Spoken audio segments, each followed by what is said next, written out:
去講解一樣嘢啊，修淨土中咧，佢哋話咧，你修阿彌陀佛法門咧，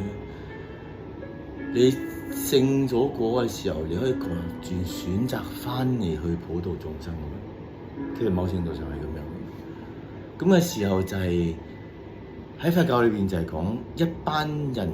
中意笪地方嘅時候，佢會再翻嚟去。寧願留喺呢度不斷去輪迴，去普度眾生，去點講啊？去大乘解脫嘛！呢樣嘢就係去令到更加多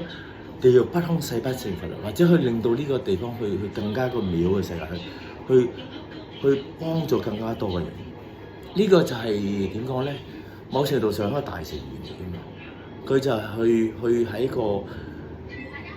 可能，如果你咁去睇輪迴嘅時候，會更加得意就係、喺呢個世裏邊啦，呢個今生裏邊嘅你個往生啊嘛，你往生去翻去今生，你未來翻翻呢個世界，可能呢個世界就係呢個界裏邊，我哋不斷去咗未來裏邊，或者去到一個投胎啦，投胎翻嚟呢個世界裏邊，咁你唔係一個往生喺呢個今生裏邊，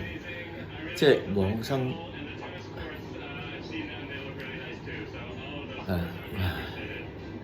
輪迴喺呢個未來嘅往生咯。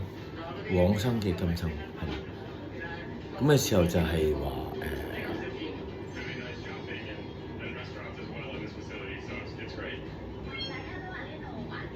就係咁樣係啦。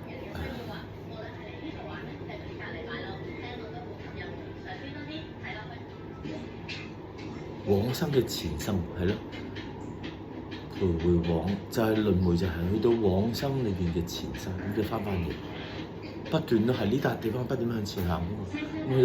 到往生嘅前生，咁就點講咧？往世咗啦，去投胎下一界，